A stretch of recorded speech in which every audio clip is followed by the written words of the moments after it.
This seminar is about a very sticky problem. The problem to which the Buddha primarily addressed himself, which is that of agony, suffering.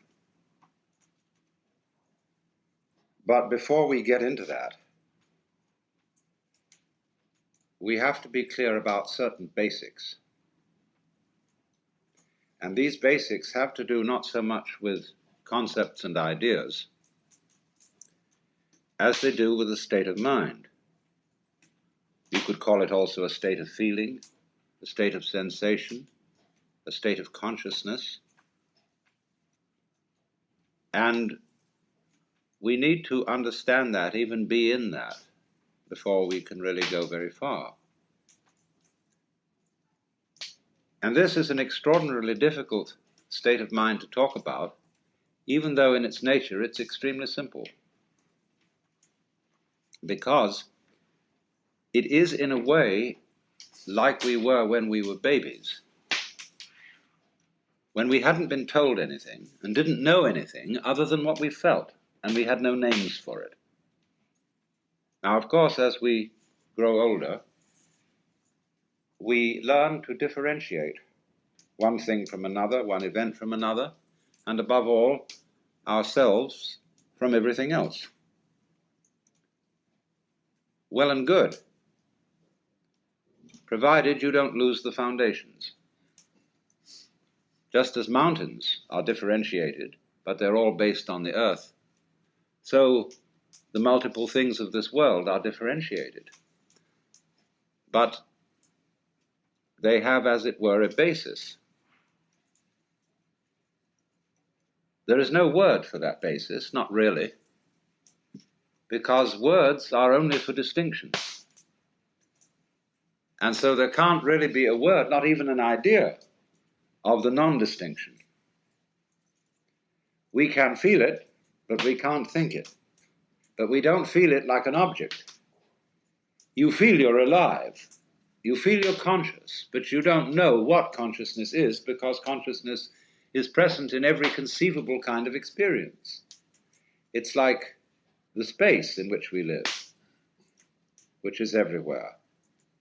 It's like a fish being in water, and presumably a fish doesn't know it's in the water, because it never goes out.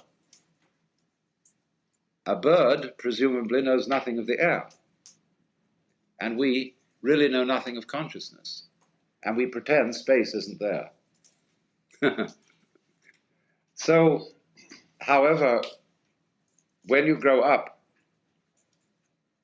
and become fascinated, which is really the right word, spellbound, enchanted, by all the things that adults wave at you, you forget the background. And you come to think that all the distinctions which you've been learning are the supremely important things to be concerned with. You become hypnotized, just in the same way as when the beak of a chicken is put to a chalk line, it gets stuck on that line.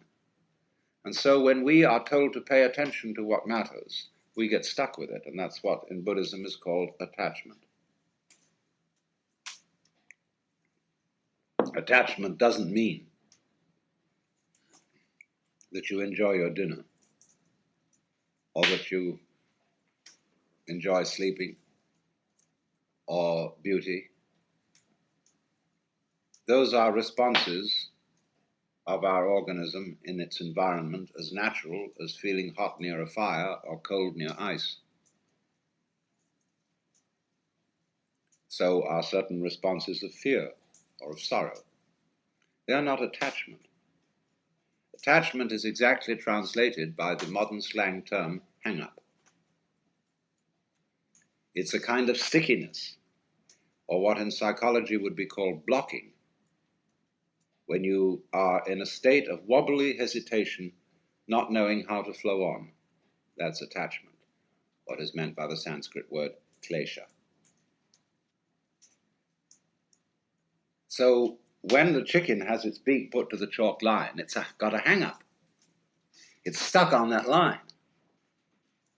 And so in the same way, we get a hang-up on all the various things that we're told as we grow up by our parents, our aunts and uncles, our teachers, and above all, by our peer group. And the first thing that everybody wants to tell us is the difference between ourselves and the rest of the world, and between those actions which are voluntary and those which are involuntary, what we do on the one hand and what happens to us on the other. And this is, of course, immensely confusing to a small child, because it's told to do all sorts of things that are really supposed to happen, like going to sleep, like having bowel movements, like loving people, like not blushing, stopping being anxious, and all sorts of things like that. So what happens is this. The child is told in sum that we, your parents, elders and betters, command you to do what will please us only if you do it spontaneously. And no wonder everybody's completely confused. We go through life with that burden on us.